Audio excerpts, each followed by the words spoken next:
പുതുതായി സംരംഭങ്ങൾ ചെയ്യാൻ ആഗ്രഹിക്കുന്ന സ്മോൾ ബിസിനസ് ചെയ്യാൻ ആഗ്രഹിക്കുന്ന ആളുകൾക്ക് വേണ്ടിയിട്ടാണ് ഞാൻ ഈ വീഡിയോ ചെയ്യുന്നത്. നമുക്കെല്ലാവർക്കും അറിയാം, നമ്മൾ ഒരു ബിസിനസ് സംരംഭം തുടങ്ങുന്ന സമയത്ത് നമുക്ക് ഒരുപാട് മിസ്റ്റേക്സ് ഒക്കെ ആദ്യ കാലങ്ങളിൽ സംഭവിക്കാറുണ്ട്.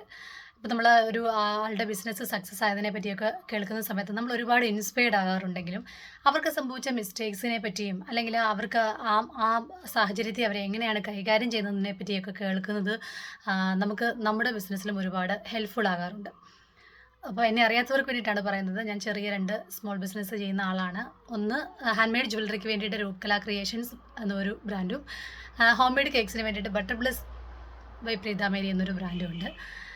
അപ്പം ഈ 2 ബിസിനസ്സുകളും തുടങ്ങിയ സമയത്ത് എനിക്ക് തുടക്കകാലത്ത് സംഭവിച്ചിട്ടുള്ള ഒരു കുറച്ച് മിസ്റ്റേക്കുകളാണ് ഞാൻ നിങ്ങളോട് പങ്കുവയ്ക്കാൻ ആഗ്രഹിക്കുന്നത്. ആദ്യ സമയത്ത് ഞാൻ ഹാൻഡ് മെയ്ഡ് ജ്വല്ലറി ചെയ്ത സമയത്ത് ഞാൻ എൻ്റെ കസ്റ്റമേഴ്സിനെ കറക്റ്റായിട്ട് മനസ്സിലാക്കാത്ത, അല്ലെങ്കിൽ എൻ്റെ മാർക്കറ്റിനെ പറ്റി കറക്റ്റായിട്ട് വിശകലനം ചെയ്യാതെ ഞാൻ ആദ്യം തന്നെ പരിചയപ്പെട്ട ഒരു സെല്ലറുടെ കയ്യിൽ നിന്ന് ഒരുപാട് മെറ്റീരിയൽസ് വാങ്ങി. അതിനകത്ത് ബീഡ്സ്, ഹുക്സ്, അങ്ങനെ ഒരുപാട് സാധനങ്ങൾ വാങ്ങി, ഒരുപാട് വില കൊടുത്ത് വാങ്ങി.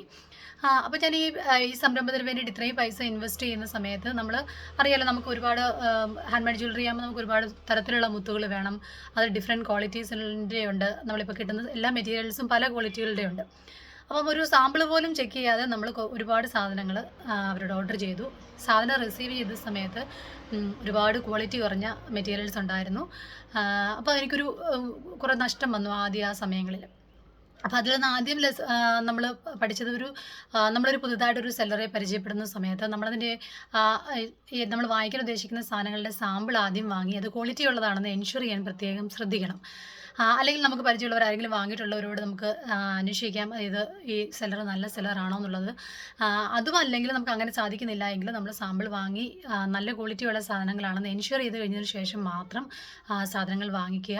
അല്ലെങ്കിൽ നമുക്കൊരു ഭീമമായ നഷ്ടം സംഭവിക്കും. പിന്നെ ചില സാധനങ്ങളൊക്കെ ചില സമയങ്ങളിൽ മാത്രം ട്രെൻഡിങ് ആയിരിക്കും. അപ്പം ചില ലോക്കറ്റുകൾ അല്ലെങ്കിൽ ചില തരത്തിലുള്ള പെൻഡൻറ്റുകളൊക്കെ സമയത്ത് ട്രെൻഡിങ് ആയതായിരിക്കും. അപ്പം നമുക്ക് ആ സമയത്ത് തന്നെ അത് വിൽക്കാൻ സാധിച്ചില്ല, നമ്മൾ അതിൻ്റെ സ്റ്റോക്ക് ഒരുപാട് വാങ്ങിച്ചു വെച്ചു, നമുക്ക് ചെയ്യാൻ അതിനനുസരിച്ച് സാധിക്കുന്നില്ലെങ്കിൽ നമ്മൾ ആ സാധനം അത്രയും വാങ്ങി വെക്കുമ്പോൾ മിക്കവാറുമുള്ള ജ്വല്ലറി ചെയ്യുന്ന ആളുകൾ ഇതേ സെയിം ഡിസൈൻ തന്നെ ചെയ്തു. ഇതിൻ്റെ ട്രെൻഡ് ഔട്ടായി കഴിഞ്ഞിട്ട് നമ്മളത് ചെയ്ത് കഴിഞ്ഞ് കഴിഞ്ഞാൽ പ്രയോജനമില്ല. അതുകൊണ്ട് തന്നെ നമുക്ക് ആദ്യം മെറ്റീരിയൽ വാങ്ങിക്കുമ്പോൾ നമുക്ക് അതിനനുസരിച്ച് ചെയ്യാനുള്ള സമയമുണ്ടോ എന്ന് ചെക്ക് ചെയ്യുക.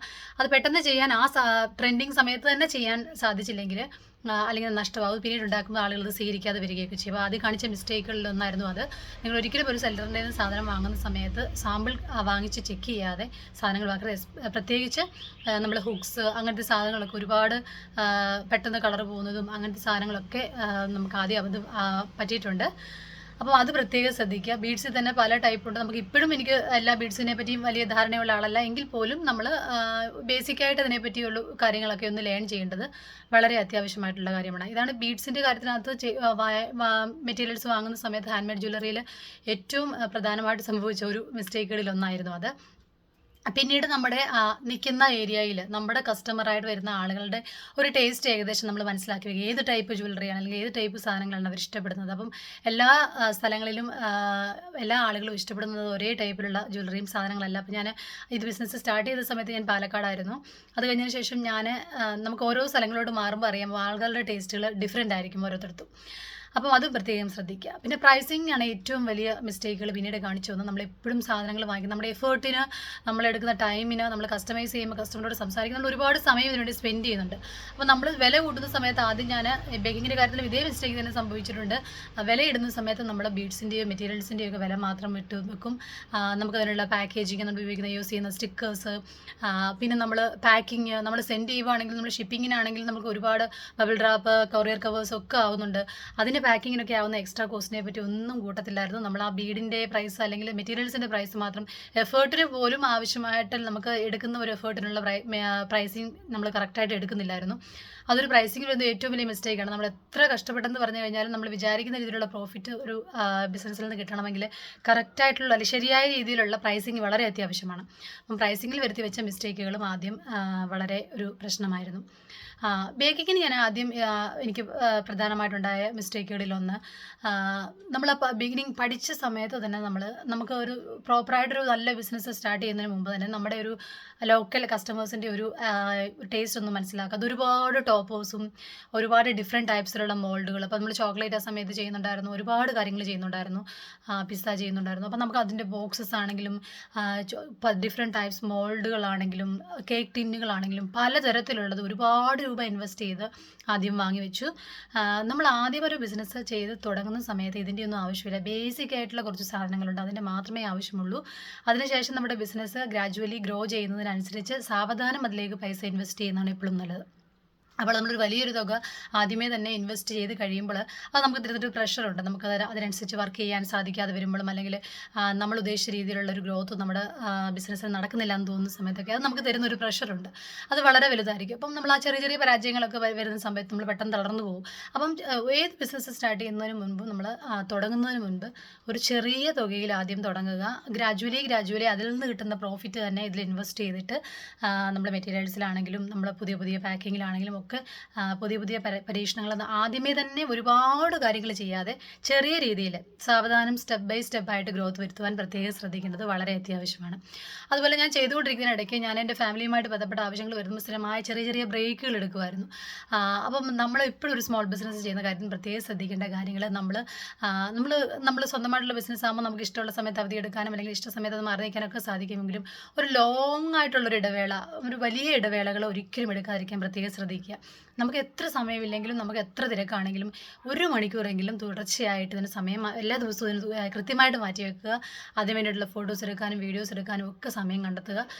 നമ്മൾ ബ്രേക്ക് എടുക്കുന്ന സമയം പോലും നമ്മൾ വായിക്കുന്ന കസ്റ്റമേഴ്സിനാണെങ്കിലും നമ്മുടെ കണക്റ്റഡ് ആയിട്ട് നിൽക്കുന്ന ആളുകൾക്കാണെങ്കിലും നമ്മൾ ആ ബിസിനസ്സിൽ നിന്ന് മാറി നിൽക്കുന്നു എന്നൊരു ഫീൽ ഒരിക്കലും വരാതിരിക്കാൻ പ്രത്യേകം ശ്രദ്ധിക്കുക. അപ്പോൾ അത് ഞാൻ പ്രത്യേകം ചെയ്തൊരു മിസ്റ്റേക്കുകളിലൊന്നായിരുന്നു. ഇടയ്ക്ക് ബ്രേക്ക് എടുക്കുന്ന സമയത്ത് അതിനെപ്പറ്റി ഒന്നും ഇടത്തില്ല. അപ്പോൾ നമ്മൾ ആൾക്കാർ വിചാരിക്കും നമ്മൾ ഈ ബിസിനസ് സ്റ്റോപ്പ് ചെയ്തു എന്ന്. പിന്നെ കുറേ നാൾ കഴിയുമ്പോൾ തന്നെ വീണ്ടും വരും. ഇപ്പോൾ സോഷ്യൽ മീഡിയ പ്രൊഫൈലുകളാണെങ്കിൽ പോലും നമ്മൾ എപ്പോഴും പോസ്റ്റ് ചെയ്തുകൊണ്ടിരുന്നു കഴിഞ്ഞാൽ എൻഗേജ്മെൻറ്റ് അതുപോലെ വരുള്ളൂ. ആളുകളുടെ ഇൻട്രാക്ഷൻസ് ആണെങ്കിലും ആളുകൾ നമ്മളോട് കണക്റ്റഡ് ആയിരിക്കുന്നതൊക്കെ എപ്പോഴും ഇതാകത്തുള്ളൂ. അപ്പോൾ നമ്മൾ എപ്പോഴും ഒരു ബിസിനസ് ചെയ്യുന്ന സമയത്ത് വലിയ ഇടവേളകൾ ഒരിക്കലും എടുക്കാതിരിക്കുക. അത് ഞാൻ ആദ്യം ചെയ്ത മിസ്റ്റേക്കുകളിൽ ഒന്നായിരുന്നു. പിന്നെ കസ്റ്റമറുടെ ഫീഡ്ബാക്ക് കൃത്യമായിട്ട് ചോദിച്ച് മനസ്സിലാക്കുക. കസ്റ്റമറുടെ ഫീഡ്ബാക്ക് വാങ്ങിക്കുന്നത് ഞാൻ നിർബന്ധിച്ച് വാങ്ങുക എന്നുള്ളതല്ല. നമ്മുടെ പ്രൊഡക്റ്റ് വളരെ ജെന്യുവനായിട്ട് ഇഷ്ടപ്പെട്ടെങ്കിൽ ഉറപ്പായിട്ടും ഒരാൾ നമുക്ക് പെട്ടെന്ന് തന്നെ ഫീഡ്ബാക്ക് തരുമെന്നാണ് എനിക്ക് 2 ബിസിനസ് നടത്തുന്നതിൽ നിന്നും മനസ്സിലായിട്ടുള്ളത്. അപ്പോൾ കസ്റ്റമർക്ക് ഫീഡ്ബാക്ക് തരാൻ താമസിച്ചിട്ടുണ്ടെങ്കിൽ വളരെ സൗമ്യമായിട്ട് അവരോട് നമുക്ക് ചോദിക്കാം, പ്രൊഡക്റ്റ് ഇഷ്ടപ്പെട്ടില്ലേ അല്ലെങ്കിൽ ഇഷ്ടമാകാതിരുന്ന എന്തെങ്കിലും കാര്യമുണ്ടോ എന്ന് ചോദിക്കുക. ചില സംരംഭങ്ങളുടെ ഭയങ്കര നിർബന്ധിച്ച് ഫീഡ്ബാക്ക് വാങ്ങിക്കുക, ഭയങ്കര പ്രഷർ ചെയ്ത് ഫീഡ്ബാക്ക് വാങ്ങിക്കുക. കുട്ടികൾ ഉൾപ്പെടെ പിക്ചേഴ്സൊക്കെ വളരെ നിർബന്ധിച്ച് വാങ്ങുക. എന്നിട്ട് പബ്ലിക് പ്ലാറ്റ്ഫോമുകളിലൊക്കെ ആണെങ്കിലും ആ ഫോട്ടോസൊക്കെ ആണെങ്കിലും കൺസെൻറ്റ് ഇല്ലാതെ പോസ്റ്റ് ചെയ്യുക. ഞാൻ തന്നെയാണെങ്കിലും ഈ കസ്റ്റമേഴ്സ് അയച്ചിരുന്ന ഫോട്ടോസ് അവരുടെ അനുവാദത്തോടുകൂടി മാത്രമേ പോസ്റ്റ് ചെയ്യാറുള്ളൂ. അവരോട് ചോദിക്കും ഇടുന്നതിൽ എന്തെങ്കിലും പ്രശ്നമുണ്ടോ എന്ന് ചോദിക്കും. അഥവാ ഇടുകയാണെങ്കിൽ തന്നെ അങ്ങനെ പോസ്റ്റ് ചെയ്യാറുള്ളൂ. അപ്പം കഴിവതും അങ്ങനെയാണ് ചെയ്യാറുള്ളത് കൂടുതലും. അപ്പം നിർബന്ധിച്ച ഒരാളോട് ഒരിക്കലും ഒരു ഫീഡ്ബാക്ക് വാങ്ങരുത്. നിർബന്ധിച്ച് ഞാൻ നേരത്തെയും വാങ്ങിയിട്ടില്ല. നമ്മൾ ഫീഡ്ബാക്ക് വാങ്ങിക്കാൻ എനിക്ക് പണ്ട് നെഗറ്റീവ് റിവ്യൂസ് കേൾക്കുന്ന പേടിയായിരുന്നു. മനസ്സിലായി. ഇപ്പോൾ ഒരു കസ്റ്റമർ നമ്മുടെ കൊണ്ടുപോയ കേക്കിനെ പറ്റിയോ അല്ലെങ്കിൽ നമ്മുടെ ജ്വല്ലറിയെ പറ്റിയോ ഒക്കെ കംപ്ലയിൻറ്റ്സ് കേൾക്കുന്ന ഫിയർ ആയിരുന്നു. അത് എങ്ങനെയാണ് അതിനെ കൈകാര്യം ചെയ്യുന്നൊക്കെ ഉള്ളത്. എല്ലാവർക്കും അതുള്ള ഫിയർ ആയിരിക്കും അത്. ആദ്യം അവർ നെഗറ്റീവ് റിവ്യൂസ് ആരെങ്കിലും അപൂർവമായിട്ട് പറഞ്ഞിട്ടുണ്ടെങ്കിൽ തന്നെ അതിനെ കൈകാര്യം ചെയ്യുന്ന രീതി എനിക്കറിയില്ലായിരുന്നു. പക്ഷെ പിന്നീട് ഞാൻ മനസ്സിലാക്കിയിട്ടുള്ളത് നെഗറ്റീവ് റിവ്യൂസ് അല്ലെങ്കിൽ നമുക്ക് ഇമ്പ്രൂവ് ചെയ്യണമെന്ന് പറയുന്ന കസ്റ്റമേഴ്സാണ് ശരിക്കും നമ്മുടെ ബിസിനസ്സിനെ വളരാൻ സഹായിക്കുന്നത്. അപ്പോൾ അവരുടെ ഫീഡ്ബാക്ക്സ് നമുക്ക് ഒരുപാട് ഗ്രോ ചെയ്യാൻ സഹായിക്കും. ഞാനിപ്പോൾ എൻ്റെ ഒരു ബിസിനസ്സിൻ്റെ ഒരു ജേർണി നോക്കുവാണെങ്കിൽ തന്നെ എൻ്റെ ജെന്യുവിനായിട്ടുള്ള ഫീഡ്ബാക്ക് തന്നിട്ടുള്ള കസ്റ്റമേഴ്സാണ് എൻ്റെ ബിസിനസ് ഗ്രോ ചെയ്യാൻ സഹായിച്ചിട്ടുള്ളത്. ആദ്യം കേൾക്കും നമുക്ക് കുറച്ച് സങ്കടമൊക്കെ തോന്നും. നമ്മുടെ പ്രൊഡക്റ്റിന് എന്തെങ്കിലും ഇമ്പ്രൂവ്മെൻറ്റ് വരുത്തണം അല്ലെങ്കിൽ ക്വാളിറ്റിക്കകത്ത് എന്തെങ്കിലും പ്രശ്നമുണ്ടെന്ന് കേൾക്കുമ്പോൾ ആദ്യം സങ്കടം തോന്നും. എങ്കിലും നമ്മൾ നെഗറ്റീവ് റിവ്യൂസിനെ പോസിറ്റീവ് റിവ്യൂസ് എടുക്കുന്നതിൻ്റെ അതേ ഒരു മാനസികാവസ്ഥയിൽ തന്നെ എടുക്കുകയും അതിനാവശ്യമായിട്ടുള്ള ഇമ്പ്രൂവ്മെൻറ്റ്സ് കൊണ്ടുവരാൻ ശ്രമിക്കുകയും ചെയ്യണം. അപ്പം തുടക്കത്തിൽ ഞാൻ ആദ്യം കാണിച്ച മിസ്റ്റേക്കുകൾ ഇതൊക്കെയായിരുന്നു. നമ്മൾ ചെറുതാണെങ്കിലും വലുതാണെങ്കിലും നമ്മൾ ചെയ്യുന്ന സംരംഭം നമ്മൾ തുടർച്ചയായിട്ട് ചെയ്തുകൊണ്ടിരിക്കുക. അതിന് മിസ്റ്റേക്സ് വരും. മിസ്റ്റേക്സ് കുഞ്ഞുങ്ങൾ നടക്കും എന്നുള്ള കാര്യത്തിലേ ആദ്യം നടക്കുമ്പോൾ വീഴും. അത് കഴിഞ്ഞതിന് ശേഷം ചിലപ്പം തല മുട്ടും. അങ്ങനെയാണ് അവർ ഗ്രോ ചെയ്യുന്നത്, അവർ നടന്ന് വലുതാകുന്നത്. അതുപോലെ നമ്മൾ ബിസിനസ് ചെയ്യുന്ന സമയത്തും ആദ്യം ഒരുപാട് നഷ്ടങ്ങൾ വരും. നമ്മൾ ചെറിയ വിശകലനം ചെയ്യാത്ത കാരണം നമ്മൾ ഒരുപാട് മിസ്റ്റേക്സ് വരും. നമ്മുടെ കിട്ടിയിരിക്കുന്ന കസ്റ്റമേഴ്സ് ചിലപ്പം ക്വാളിറ്റിയുള്ള കസ്റ്റമേഴ്സ് ആയിരിക്കത്തില്ല, പലതരത്തിലുള്ള പ്രശ്നങ്ങൾ വരും. പക്ഷേ ഈ മിസ്റ്റേക്സിൽ നിന്നൊക്കെ ലേൺ ചെയ്തിട്ട് മുൻപോട്ട് പോവുക എന്നുള്ളതാണ് ഏത് ബിസിനസ്സിൻ്റെയും ഏറ്റവും പ്രധാനപ്പെട്ട കാര്യം എന്നുള്ളത്. പിന്നെ ഫിനാൻസിൻ്റെ കാര്യം വളരെ നമ്മൾ കറക്റ്റായിട്ട് നമ്മുടെ സാധനങ്ങളുടെ പ്രൈസ് എഴുതി വെക്കുക, അല്ലെങ്കിൽ നമ്മുടെ പ്രൈസിങ് കൃത്യമായിട്ട് ചെയ്യുക. കൃത്യമായ ഒരു സേവിങ്സ് നമ്മൾ മെറ്റീരിയൽസ് വാങ്ങിക്കാൻ വേണ്ടി കൃത്യമായിട്ട് വാങ്ങിക്കും. ആദ്യം അത് പ്രത്യേകം എനിക്ക് ശ്രദ്ധിക്കാത്തൊരു കാര്യമായിരുന്നു അത്. കൃത്യമായിട്ട് നമുക്ക് എക്സ്പെൻസസ് എല്ലാം കറക്റ്റായിട്ട് എഴുതി വെക്കുക. ഇപ്പോൾ നമ്മൾ സാധനങ്ങൾ വാങ്ങുന്നത് മാത്രമല്ല, ഷിപ്പിങ്ങിൻ്റെ കോസ്റ്റ് നമുക്ക് വരുന്നുണ്ട്, എക്സ്ട്രാ വരെ, അതൊക്കെ കറക്റ്റായിട്ട് നോട്ട് ചെയ്ത് വെക്കുക. കൃത്യമായ ഒരു സേവിങ്സ് ഈ മെറ്റീരിയൽസ് വാങ്ങാൻ വേണ്ടി, സാധനം വാങ്ങിക്കാൻ വേണ്ടിയിട്ടും ചിലവഴിക്കുക. പ്രോഫിറ്റിൻ്റെ ഒരു നല്ല ശതമാനം കൃത്യമായിട്ട് മാറ്റി വെക്കുക. അത് ഇപ്പോഴും ഞാനത് ലേൺ ചെയ്ത് വരുന്നതേ ഉള്ളൂ. കാരണം വെച്ചാൽ നമ്മളിപ്പോഴും സാധനങ്ങളൊക്കെ വാങ്ങാൻ വേണ്ടിയിട്ട് കൂടുതൽ പൈസ ഇൻവെസ്റ്റ് ചെയ്യാറുണ്ട്. അപ്പോൾ നമ്മൾ നമ്മുടെ പ്രോഫിറ്റിൻ്റെ ഒരു നല്ല ഭാഗം മാറ്റിക്കൂടെ വെക്കണം, എന്നാലേ നമ്മുടെ ആ ഒരു സേവിങ്സിലോട്ട് പൈസ പോവുള്ളൂ.